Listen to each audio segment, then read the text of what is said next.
శ్రీమాత్రే నమః. శ్రీ గురుభ్యో నమః. శ్రీమాతరం శరణం శరణం ప్రపర్ధే. ఈ శ్రావణ మాసంలోనే జగదంబ యొక్క ఆశీర్వాదంతో ఎన్నో బృహత్తరమైన మహత్తరమైనటువంటి పుణ్యకార్యములు, మహోత్కృష్టమైనటువంటి యజ్ఞధర్మములను మనం ఆచరిస్తున్నాము. అందులో భాగంగా ఈ శ్రావణ మాసంలో అష్టలక్ష్మి మహాయాగాన్ని కూడా మనం పోయిన సంవత్సరం చేపట్టాము.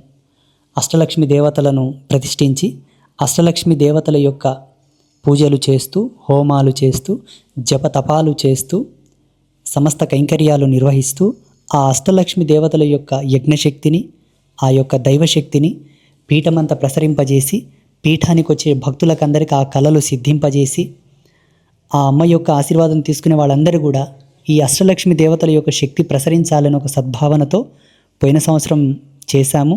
దిగ్విజయంగా, అంగరంగ వైభవంగా జరిగింది.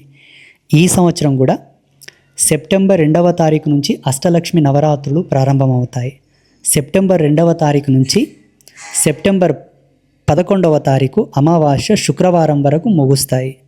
ఎవరైనాను కూడా ఈ 9 రోజులు పీఠంలో ఉండి అష్టలక్ష్మి దేవతల యొక్క ఆవాహన, పుణ్యావచన, సమస్త యజ్ఞ, అభిషేక, అర్చన, జప, తపాది కైంకర్యములను కళ్ళారా చూసి ఆ అష్టలక్ష్మి దేవతల యొక్క కృపా విశేషాన్ని పొందాలనుకుంటే, ఆ గాలి తగిలించుకోవాలనుకుంటే, ఆ తల్లుల యొక్క కృపను మీ మీదకి తీసుకోవాలనుకుంటే తప్పకుండా రావచ్చు.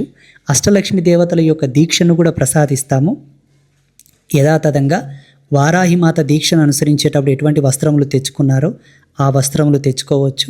వారాహి దీక్షలో, శ్యామల దీక్షలో, అలాగే దేవీ నవరాత్ర దీక్షలో, అలాగే పోయిన సంవత్సరం మనం ఇచ్చినటువంటి అన్ని దీక్షలలో కూడా ఎటువంటి మాలలు మీరు తెచ్చుకున్నారో అవే మాలలు తెచ్చుకోండి, అవే వస్త్రాలు తెచ్చుకోండి. అష్టలక్ష్మి దీక్షను కూడా స్వీకరించవచ్చు. సెప్టెంబర్ 1వ తారీఖు, 2వ తారీఖు వస్తే దీక్షలు ఇస్తాము. అక్కడ నుంచి 9 రోజులు మీ దీక్ష కొనసాగుతూ ఉంది.